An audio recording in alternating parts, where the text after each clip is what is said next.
Welcome to Retirementals, a podcast that dives headfirst into the issues facing the financial sector at the intersection of investment, technology, and financial advice. Hosted by Abraham Okusanya, you can expect raw honesty, critical analysis, and energetic interviews. Here is your host, Abraham Okusanya. Welcome to Retirementals. I'm Abraham Okusanya. I am really excited about my guest today. Is none other than Sean Hegarty, who is the CEO of Europe at Vanguard. Sean, welcome to Retirementals. Thank you, Abraham. I'm very pleased to be with you today. So you are at the very top of the behemoth that is Vanguard here in Europe. That is a huge job. Tell us a little bit about your career and how you got here. Well, I don't know how huge of a job it is. I think I got lucky is what happened. I had someone tell me you got lucky because you were born in the right century in the right place with the right amount of white male privilege, and so. But I started as a what in the U.S. Obviously, you can hear from my accent. I'm from the U.S.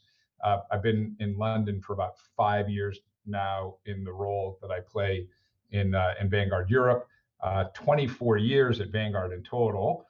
So a long run of a career there. But I started as a chartered accountant, a CPA in the U.S., but quickly got into the pensions business because the first audits I did were of pension and profit sharing plans in the U.S. I kind of felt like, wow, this is an area that seems interesting to me.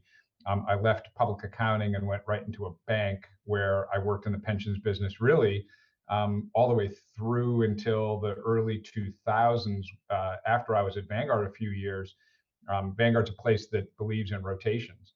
And so I went from working with pensions clients to running marketing at Vanguard for quite a while, which was a very big departure for me. Then ran corporate strategy at Vanguard for some amount of time. And then immediately before I came to London, I had the privilege of leading the team that does product at Vanguard globally. And that includes all of the launching of funds and ETFs and the oversight of Vanguard's investment managers, both internal to Vanguard and external to Vanguard.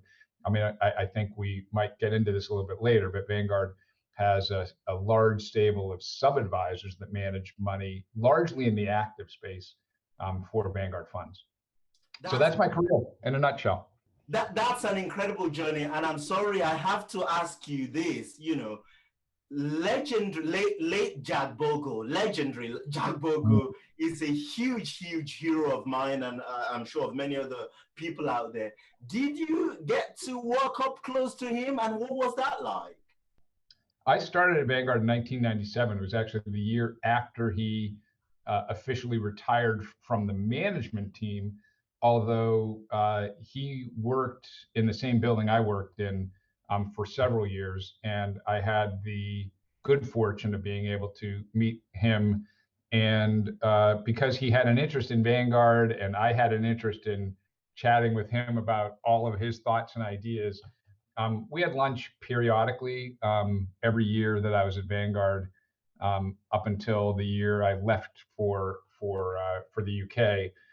So I would say I really had an opportunity to understand his rationale and his thinking, which helped inform the way I tried to turn up as a professional at Vanguard. And honestly, what I showed to him was gratitude because I thought investors, employees, and me personally really benefited from his vision and amazing power of single-minded purpose that he had for, like 80 odd years.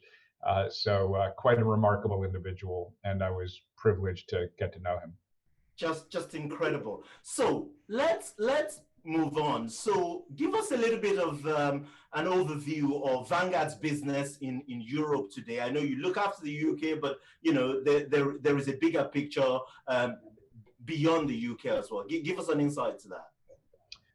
Sure. Well, I worked in the U.S. business for 19 years before I came to Europe, and I would say that the businesses aren't that different today between what we always set out to do in the U.S. and what we're setting out to do in Europe, and that is that we primarily serve end investors, and we do that either directly or mostly through financial advisors. That's the biggest part of our business in the U.S.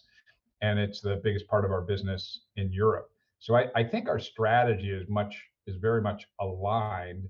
It's just that we've been in the U.S. for a lot longer, have more brand there, and the U.S. is just this gargantuan market. So you talk about us being huge in Europe, but we're not relative to the U.S. because I think we're probably starting to approach about 300 billion USD in the European market, but we're well over 7 trillion in the US. So it still feels kind of like it feels to me like Vanguard felt to me in the US in 1997 when I joined. We're just getting going. That's fantastic. So you've recently launched the Vanguard Personal Financial Planning here in the UK, and there's been all sorts of media around that, particularly around the cost being under 80 basis points. Tell us a little bit, what is the driver behind Vanguard's foray into financial advice? Well, Vanguard's real mission is not just to be a provider of cheap beta. And I think that unfortunately sometimes people try and box Vanguard into, oh, you're the index fund provider. But to know Vanguard is to know that we do much more than that. And for Jack Bogle, it wasn't just about indexing. It was about how do you put it all together? How do you actually improve outcomes for investors? And so he didn't set out to say, and we didn't set out to say, oh, let's revolutionize investing with indexing. We really set out to say, let's revolutionize investing by trying to put the end investor in the first instance. Everything we do is about the end investor and improving outcomes for them. And so as an example, somebody could buy an index fund and sell it and buy it and sell it and buy it over again a bunch of times and lose a ton of money because they would have been timing it the wrong time. So really it was about how do you use investment portfolios to improve outcomes. And so advice for us is really just a natural extension of what we've always been doing, which is how do you take the complex and simplify it? How do you use a long-term investment philosophy and apply it in the way that portfolios are managed? And so for us, providing advice is a natural part, and something, by the way, we've done in the US for probably more than 2 decades, has had a component of what we've done around helping to improve outcomes through not just providing funds or ETFs, but also by providing advice to improve net outcomes for investors. And of course, Bogle's single biggest mantra was cost is a huge barrier. Yeah. And we think we can do a lot to try and reduce both the cost and complexity in order to improve outcomes for investors. So many financial advisors, we have had this conversation with a few who said to me, oh, by golly, Vanguard is now going to be competing with us. And perhaps, that might maybe drive them to start looking at other index providers instead of, finding other ways to differentiate their offering. What sort of comfort can you give advisors who might be worried that Vanguard is coming after their business? Yeah. Well, I think you'd go to the US and ask, how's that gone for us in the US? And although there are advisors we work with in the US that are concerned about Vanguard providing advice, I think it's a natural concern because, people call it channel conflict. How do you both do direct and indirect investing? And I would say that our direct business in the US is the one that we've been in the longest. And yet in the US, we serve maybe 8 million investors directly. There's like 130 million households in the US. So it's still a pretty small percentage of the total, which I would anticipate would be true in Europe as well. There are just certain people that are drawn to a direct, internet-based digital experience. And there's a much larger group of people that say, I want to actually see somebody face to face. I want to have a relationship with a person that's more local to me. And so we're just trying to fill in different niches. And the niche we're trying to fill in the UK is those who are not served at all today. And I know that many of your listeners probably have seen the FCA research that says about 90% of the UK population don't seek advice. And so what we're hoping to do is actually expand the entire market by demonstrating to people that advice, can be valuable. And our hope is that in doing so, and I think this is a really important point, we work better with advisors than anybody else because we think we understand their customers better, because we serve individuals directly. And by serving individuals directly, by providing advice to individuals directly, we think we can do more to help advisors to improve net outcomes for their clients and expand their practice. And our view is that what we've done in the US is we've expanded the pie for the entire industry. We think the industry in the UK is too small. We think there are too many people who are not participating in the capital markets. We think part of that is because we're not giving them a good offer. And we think we can help to improve the entire industry. And I know that sounds maybe immodest, but we have at least a track record in the US of, I think, attracting competitors, helping advisors, doing things that helped build better net outcomes for investors. That attracts more investors into the industry. That makes all of us stronger within the industry. This is fantastic, and obviously music to my ears, on this, because I've always felt that, so I want to make a point and then I'll ask, there is a question, trust me, but I want to make I've always felt that, as you said earlier on, Vanguard is big and bold, in the US. And until recently, I felt that, and this is not a criticism to your predecessors, that Vanguard has kind of tiptoed around the UK and Europe until recently. You came in with a platform with, with the, financial planning business and all that stuff. Okay, so my question then is, now you've got a retail platform, you've clearly got the most, the building blocks in terms of ETFs and index fund, and we can talk about active in a stack. You've now got the planning, the advice business, I would say, by the side. So in effect, what is, for the advisor channel, what is stopping Vanguard from putting all of that together and saying, oh, by the way, you got a model portfolio, and say, well, actually, we're going to offer our platform to the advisor, and compete in the platform space, kind of in a vertically integrated model. I think is the wrong phrase, but that's the phrase that the industry used. What's stopping Vanguard from doing that? Yeah, I think it's a good question. And, never say never. I think that, though, as we've looked at the different components of the value chain in the UK advisor market, there are places where we think it's natural for us to participate and other places where it might be less natural. And I would say that the most important thing for us would be to think about how can we help advisors build portfolios and partner with the existing platforms, as opposed to being a platform ourselves. Vanguard in the US did have a short period where we offered platform capabilities to advisors. It's a challenging business. There's already plenty of providers in the marketplace. We partner with them obviously by putting our funds on those platforms. And now I think more and more we'll partner with them to put portfolios on those, and more sophisticated portfolios.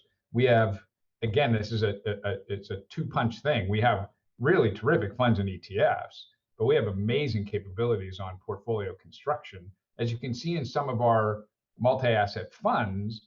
But we know that not all clients are appropriate in a multi-asset fund. For those clients, what else can we do for them? And we think there's a lot we can do there. The second piece of that, and it's not now, but I think it will be in the future, is, we're building really sophisticated digital tools for financial planning and advice. And could we find ways to put some of those tools onto some of the UK platforms for use by advisors? That's something that's not now. It's we'll see. The advisor platform piece would be the furthest away, and I think it's hard enough to run a platform for direct to consumer, but when you start to run a platform for advisors, I think that gets there's a lot of people in the market who do a good job of it. We'll just partner with them. That said, one of the things I'm really interested in is who wants to partner with us in a way where we can streamline something that decreases the overall cost. Because, my belief is that the next 10 years, the returns in the capital markets will be muted. We know that the fixed income returns are going to be low because, the current kind of 10-year yield is probably what you're going to get over the next 10 years. That's the best predictor of fixed income returns. We know that the equity markets are probably pretty well valued, and valuations, starting point valuations, are a big indicator of future returns. And so let's say our best case is that the UK, investor might get about a 5% return. And if we still charge 2% across the entire value chain, that's taking 40% of the return for the industry and only giving 60% of the return to the investor, and they take all of the capital risk. And so I think it's imperative that we as an industry start to think about how can we use digital technologies to start to drive the cost down. And by doing so, and I think this is the really important thing, we increase the pie. So we're going to have appropriate margins within our businesses because we're going to start to scale and have more clients to serve because we're charging less and getting them better returns. I think that is the flywheel that we have to start building as an industry. Decrease the cost, increase the returns for investors. It attracts more investors so we can still continue to generate new revenues and new profits to help fund and fuel future innovation, which reduces cost, which improves investor outcomes, and that flywheel starts to turn. When you said platform is further down the line in the chain, I don't know if anyone else on the call heard it. There was this massive, big sound, and that sound you heard is, a lot of platform CEOs essentially breathing a sigh of relief. Wow. Isn't coming into their market, maybe soon. But yeah, this conversation about expanding the pie. And I want to see to what extent you agree with this statement. One of the criticisms of Vanguard's advice business, Vanguard Financial Planning, is that it's not independent, right? Because people who are going into that environment are going to end up with Vanguard funds on Vanguard platform and all that stuff. I get that. And then, of course, that, it's digital, telephone-based advice. When life gets complicated for most people, as it does, and they want to expand beyond just investing, they want to talk about, deep conversation around taxation, inheritance tax, estate planning, all of those stuff. This is when, they might need other things beyond what Vanguard can offer. And so in my mind, I'm thinking of Vanguard's financial planning potentially as maybe, call it R&D lab for some people who ultimately end up with a human face-to-face financial advice. How do you respond to that? I think that's fair. We do extensive market research to understand, who are we going to reach. And remember, in our first instance, what you see today is obviously the minimal amount of service we will ever provide to UK investors because it's day one. So we're going to naturally expand over time. But I can tell you as an example, when we do research, we know that there are many people who are interested in advice. The barriers for us would be any fees whatsoever. Some people just are not willing to pay anything. So even our 50 basis point fee can still be a barrier to some people. And the fact that it is all Vanguard product is another barrier. So we're trying to look at psychographic segments, Abraham, and say, where are the psychographic segments that we think we should play with respect to this? We think that's a different psychographic segment than want to talk to advisors, which is why we think that the channel conflict concern is overblown. I think the people that are going to come to us are a different cohort than those who want to go directly to a financial advisor. Will we have some overlap here and there? Yes, of course we will. That's just life. It's just the way that the world turns. But our belief is that we're going to really be attractive to those people who are really very reluctant to go get an advisor. And we can get them over a barrier of, okay, I like this because it's relatively straightforward and simple. And I think that for super high net worth people, yeah, they might say, I need to have a financial advisor. That said, I do want everybody to understand, because you're going to see it happen, we will expand this process. We will, likely have good face-to-face experiences digitally with some of our clients that want it. We will dedicate an advisor over £750,000.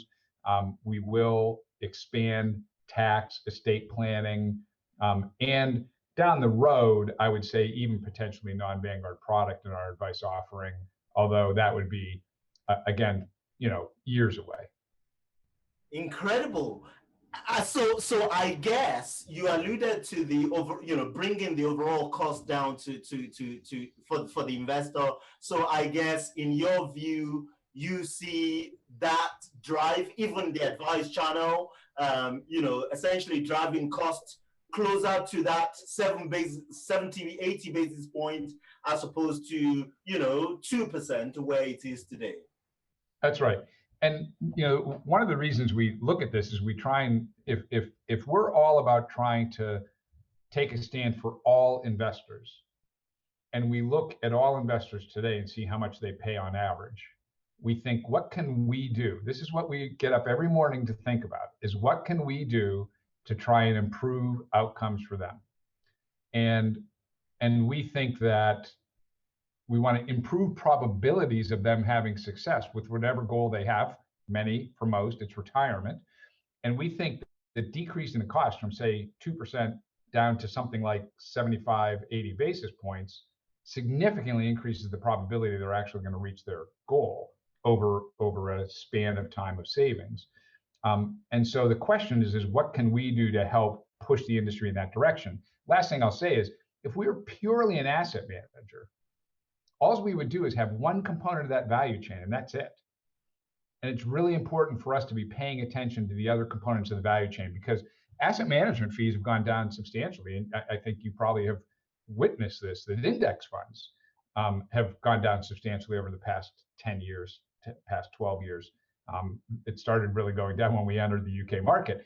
But that hasn't seemed to have translated all the way to the net benefit of the end investor, because I think there are other components of the value chain that still are chunky and expensive.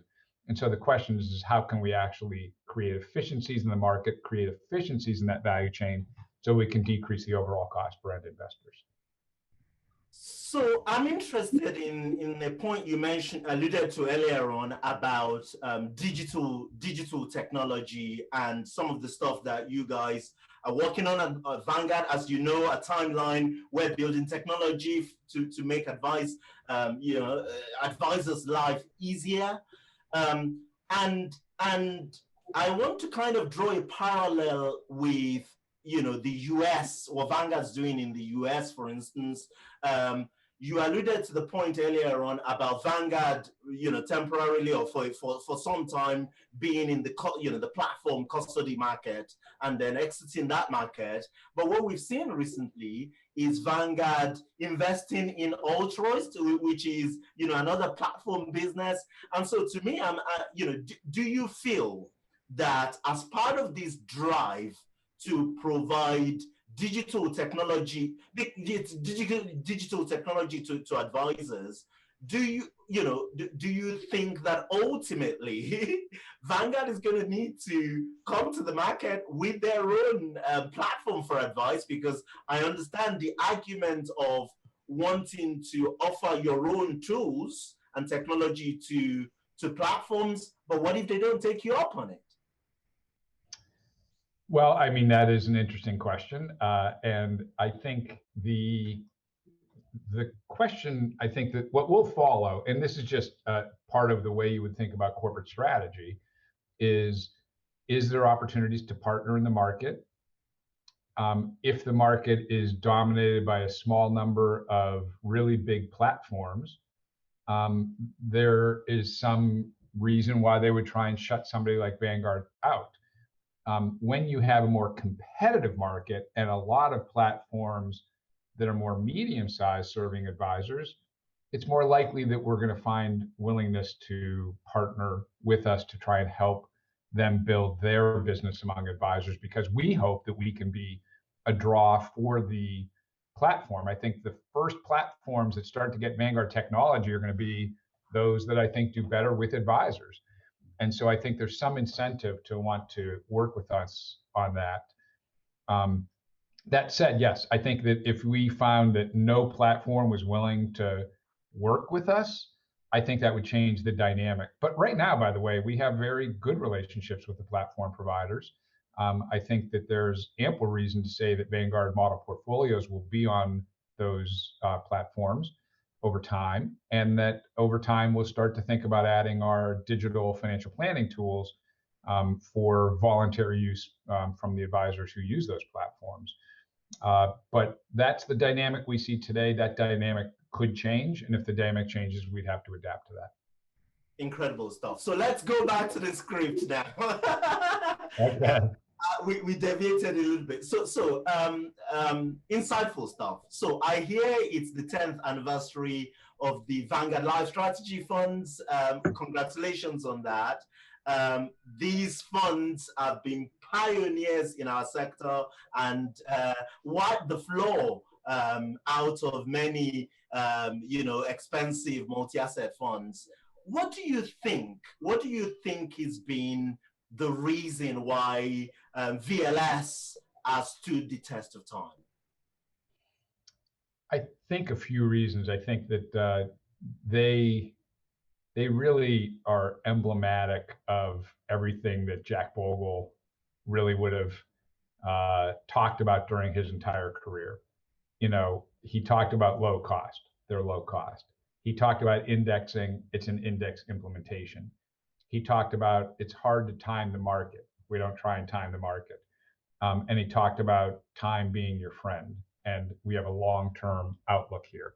And interestingly, what I just read an article this weekend, actually in one of the newspapers, that talked about multi-asset funds and quoted an industry pundit saying, "Oh, I know there's a lot of low-cost funds out there, but you know what? It's the net returns that you really should worry about. So active is a really good place to go too." But of course, what's really powered these is that approach creates good net returns.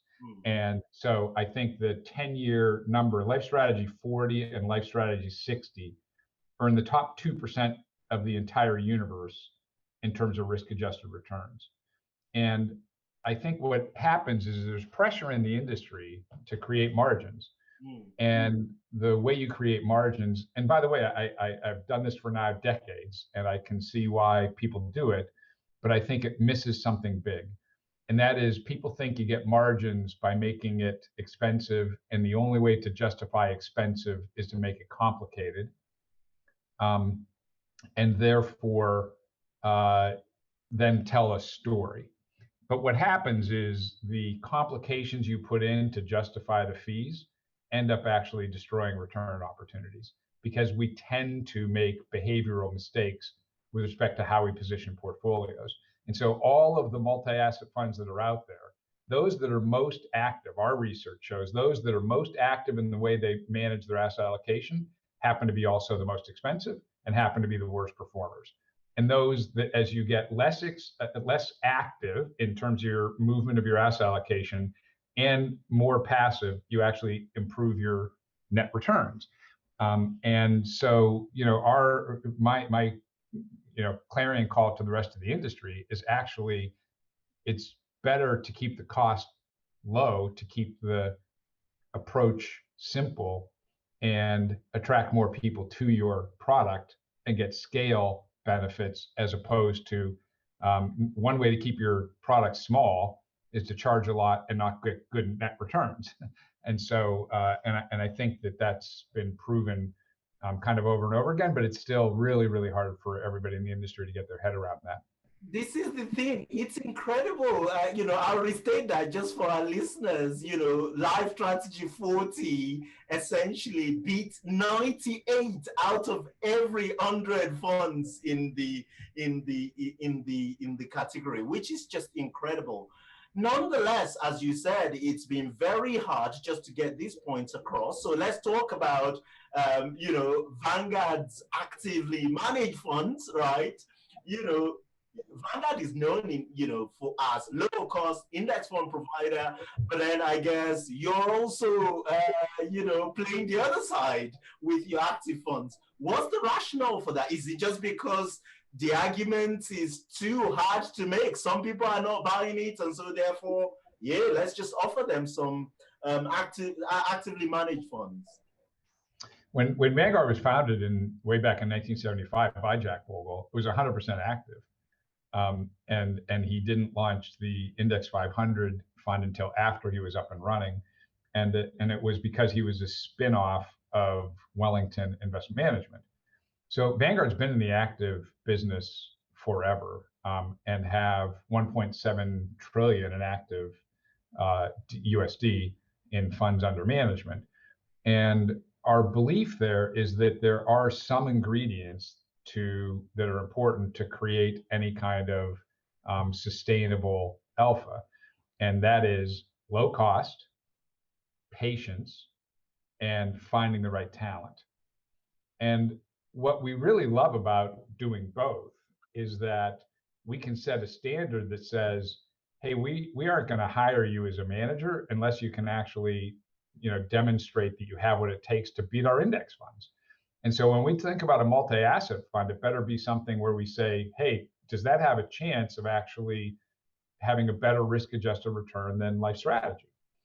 And we would only launch a fund if we actually thought it had that opportunity. Now, what you get with it, though, is that you have active risk. And we do know that there are investors. Again, remember I talked about psychographic segmentation.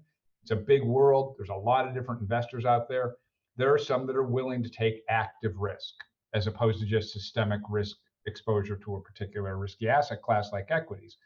And so we want to be able to provide them with what we think is the best approach to active management and approach to accessing active risk. And we do that both on the fixed income side and the equity side. On the equity side, we think it's too hard for somebody of our size to do it ourselves. So we hire, I think it's 25 different firms to sub-advise.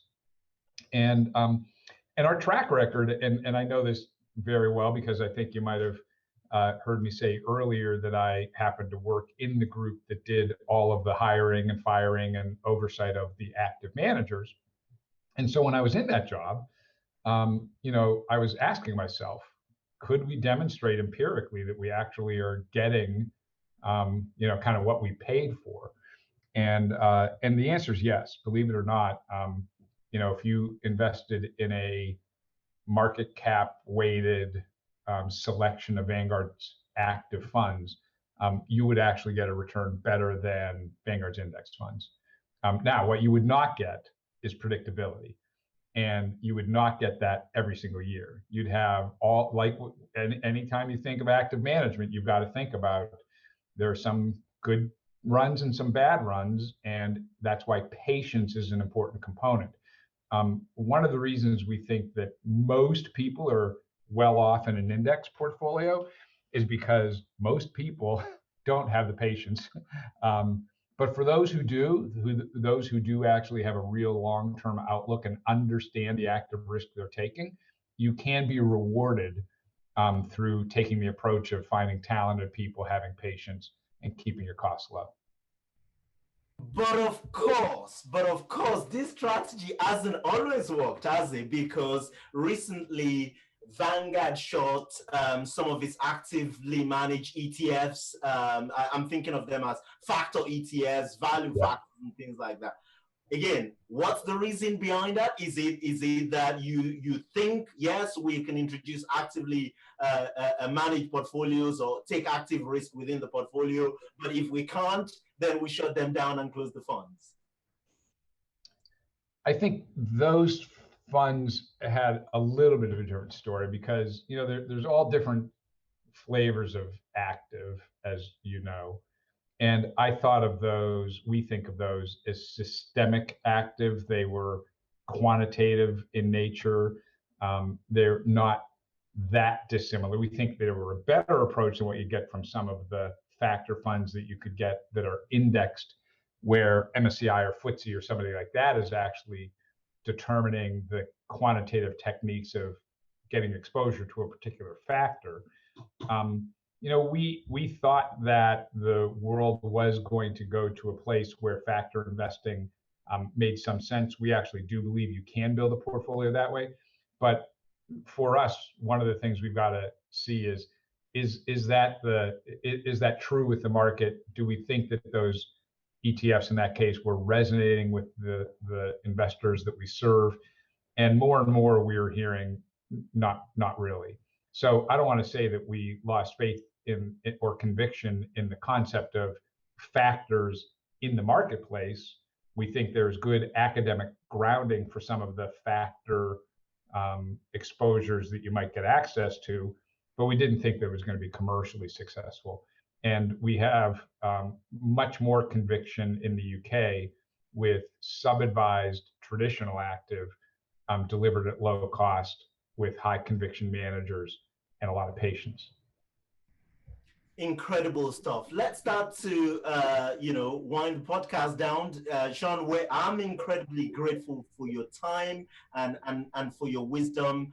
Before you leave us today, there's a couple of things I wanted to ask you, and chief of which is, what's in the pipeline for Vanguard? What can we expect going forward? Yeah, I think there's a few areas of interesting exploration for us. One, and I don't know that a day goes by where we don't talk about ESG. And we're getting a lot of questions from advisors about ESG. So we have a pretty active product pipeline there. And that will be across a bunch of different categories. The way I think about it is ESG is a category in and of itself, but there's cross references with, can you do multi-asset ESG, active ESG, ETFs with ESG? So there's definitely something there for us to continue to work on. And the second area of real deep research and product development right now is in portfolio building for advisors. What can we do to help advisors to create better net returns for their investors? And for us, it's all about partnering with people who, and this is a really important part of who Vanguard is. We know that we're not for everybody. Our strategy is to say very clearly, here's our philosophy. And we think advisors that share that philosophy are people who we want to partner with. And what we hope is we can help make them the winners in the marketplace, that they can build robust practices because they believe what we believe what they believe. And ultimately, it's those advisors that put their clients first and try and drive better outcomes for their clients that are the ones that we love to work with.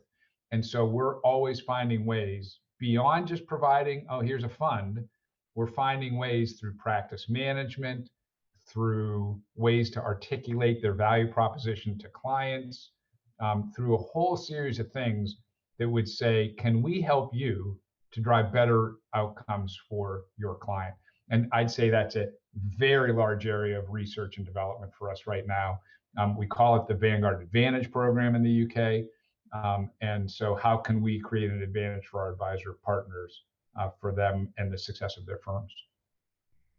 Incredible stuff. This is a podcast about retirement after all. So how does Vanguard Europe CEO plan his own retirement? Well, let's see. My own retirement. It's by a well-diversified, balanced portfolio, and forget about it. And interestingly, I am a client in the US of our personal advisor services, which is surprising to some because, my goodness, shouldn't I be able to manage my own portfolio? But because we call it TWA, maybe you don't have the time, willingness, or ability to manage your portfolio. I hope I have the ability. I have a little bit of the willingness. I'm not sure I have the time.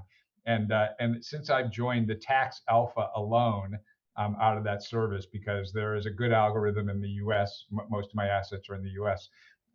Through our personal advisor services, and I pay for the entire fee. It's a lot less expensive to get advice in the U.S., by the way. Our personal advisor services fee is 30 basis points, and the underlying portfolio is about 10. So I'm paying about 40 basis points on all my assets, and they pay for the 40 basis points in tax alpha alone. That's incredible. That's what you pay for platform. Yeah. Incredible stuff. And finally, I promise, what are you reading? What are you streaming, Netflix or reading as a book currently? Oh boy, I've been reading on two big subjects, and probably too many. I read a lot of books. I've been reading a lot on ESG. So I'd recommend Bill Gates' book on climate change. I think that's an interesting read. And I think that we all need to lean into understanding what are the challenges of climate change in particular in the ESG realm, but also understanding ESG broadly. I've been reading research papers on ESG. So I think there's some interesting research you can find on what's going on there. And the second would be social justice. So I've been reading a lot about I think this past year, I hope, is a watershed moment for the world. It happened tragically through the killing of George Floyd, but I think that has created an opportunity for us to all get smarter about social justice movements across the globe. And so I've read a lot of book about, anti-racism, essentially, and how can we, and trying to apply that to the industry and to Vanguard as a firm. Those are the two big areas of interest for me right now. Incredible stuff. Sean Hegarty, thank you very much for your time, for your wisdom, just for coming on the podcast. Very grateful for your time. Thank you. Thank you for having me, everyone.